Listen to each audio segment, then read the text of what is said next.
Notre prochain invité a été délégué général du Québec à Paris, également à la tête de l'Organisation internationale de la francophonie. Plusieurs autres titres importants, mais également auteur s'ajoute pour lui. Très content de bavarder donc avec de son roman Shanghai 2040. Monsieur Jean-Louis Roy qui est avec nous. Bonjour, Monsieur Roy. Bonjour. Merci de prendre le temps de bavarder avec nous de votre roman. Justement, et quelle est la part de réalité, de fiction dans votre livre? Parce que je vois que vous avez un parcours aussi en politique internationale et vous connaissez bien l'Asie aussi, là. Ben, écoutez, il y a une grande partie de fiction. C'est un livre sur la vie d'une femme qui est Wei Shu. Une femme, comme toutes les femmes du monde, qui est petite, on la voit dans le village, ses grands-parents, son éducation, elle devient fonctionnaire, elle s'intéresse à la politique. Finalement, elle fait une carrière politique. Tout ça, c'est inventé. Oui. Et puis, elle est en Chine.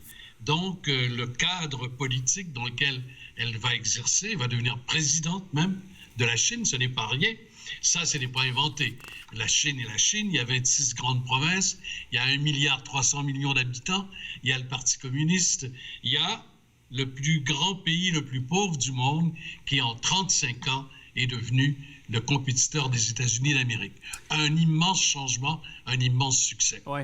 Est-ce que le parcours qu'a justement Wei Shu, qu'on suit à travers donc ses études, donc ses amours, son entrée, son ascension en politique et autres, est-ce que c'est idéaliste de croire qu'un jour ça pourrait arriver que la condition féminine et que la Chine fasse plus de place pour les femmes dans la politique en général? Non, je pense que c'est tout à fait possible. S'il y a une région du monde où les femmes ont gouverné, c'est l'Asie. Vous avez eu en Inde une femme qui était présidente de l'Inde, c'est pas rien, l'autre premier ministre. En Corée, 2 présidentes. Au Bangladesh, 2 présidentes. En Indonésie, 1 présidente. En Birmanie, aux Philippines, 2 présidentes. Les femmes en Asie ont occupé les premières fonctions. Et en Chine, il y a eu jusqu'en 1912, des femmes qui étaient au pouvoir. La dernière impératrice de Chine, qui a été 35 ans au pouvoir, a quitté le pouvoir en 1910-1912, dans ces eaux-là. Donc, une place pour les femmes en Asie, c'est sûr. On le souhaite, parce que plus qu'en Occident, oui. Et en Chine aussi. Justement, c'est ce qu'on souhaite, bien entendu. Mais quand même, est-ce que pour vous, cette idée, cette histoire, cette intrigue vous est venue, par exemple, d'un certain mouvement mondial depuis quelques années, c'est-à-dire de revenir à une société, de souhaiter, évidemment, mais aussi plusieurs avancées pour les femmes, dont ici au Québec. Puis aussi, veut pas, il y a eu l'événement #MeToo, il y a eu plusieurs événements pour tenter de mettre fin aux violences envers les femmes, de les favoriser, de pouvoir leur permettre aussi d'accéder à des postes de pouvoir et à l'éducation aussi. Est-ce que pour vous, cette histoire-là est venue un peu, et disons que c'est venu renforcer votre intérêt de coucher sur papier cette histoire-là? Écoutez, il y a 75 ans, plus ou moins, on ne parlait pas de cette question-là. On en parle aujourd'hui partout dans le monde. Il n'y a pas de pays qui font exception. Oui, on voit maintenant dans le roman, une femme, présidente de la Chine, donc l'homme le plus puissant du monde, peut-être en quelque sorte, c'est une femme avec des réflexes qui ne sont pas tout à fait ceux d'un homme qui soit président de la Chine. Ça fait partie certainement de l'idée du livre de consacrer la place des femmes en politique. Et si on parlait un peu aussi de ce pays qui, je crois, on ne le connaît pas vraiment, ou du moins on ne le dépeint pas ici du point de vue de l'Amérique du Nord et je vais le dire du Québec, vraiment de belle façon. Je parle de la Chine, bien sûr. Et est-ce que justement, qu'est-ce qu'on doit savoir? Parce que je trouve que votre livre nous permet aussi de mieux le connaître sous d'angles nouveaux. Qu'on ne sous-estime peut-être pas ici, en fait qu'on ne pense pas ici au Québec et en Amérique du Nord. Qu'est-ce que les gens doivent savoir sur la Chine, par exemple, de positif? Parce que j'ai l'impression qu'on y va toujours de côté négatif de ce pays. Ben, écoutez, je vais le dire, c'est extraordinaire. Le plus grand pays, le plus pauvre du monde, est devenu la 2e puissance économique et demain, peut-être, donc il faut s'y intéresser. Moi, j'ai essayé d'écrire un livre en me disant « Et si j'étais chinois ?» Qu'est-ce que j'aurais comme référence par rapport à l'histoire, par rapport à la philosophie, par rapport à l'économie, par rapport à la conception du monde, à la vue du monde? Quel est leur point de vue? Il faut leur prendre en compte leur point de vue. Alors, ils sont 1,3 milliard. Ils vont être la première puissance mondiale dans 15 ans peut-être.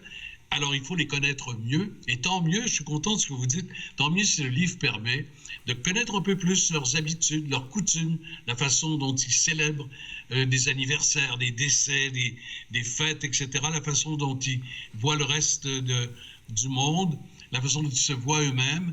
Et puis, nous, on a toute une longue tradition intellectuelle, les Grecs, les Romains, la philosophie, etc. Même les Français. Ils en ont une autre qui n'a rien à voir, mais qui est solide et qui a eu un impact énorme sur des centaines de millions de vies dans l'histoire. Oui, parce que il faut s'y intéresser. Ben oui, puis c'est parce que aussi, malheureusement, au cours de la dernière année, avec la pandémie, il y a eu beaucoup de montées de racisme envers les Chinois. Vous en avez entendu parler. On n'a qu'à scruter les grands titres des journaux, de toute forme d'information, des gens qui sont d'origine chinoise, des Québécois pur laine et qui se font invectiver dans la rue, des gestes gratuits comme ceux-là. Donc, je trouve ça important aussi de ramener, comme ce que vous disiez dans les dernières secondes, leur côté innovateur, leur rapport qu'ils ont eu à la collectivité aussi, qu'ils ont toujours aussi à la collectivité. Là.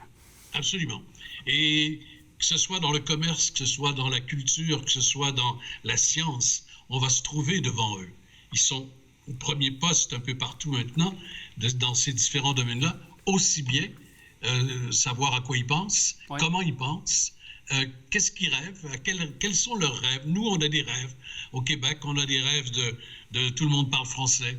On a des rêves de souveraineté pour certains. De niveau de vie pour tout le monde, de qualité de vie pour tout le monde, des rêves dans la question d'environnement. Quels sont les rêves des Chinois aujourd'hui? Le livre parle un peu de ça. Oui.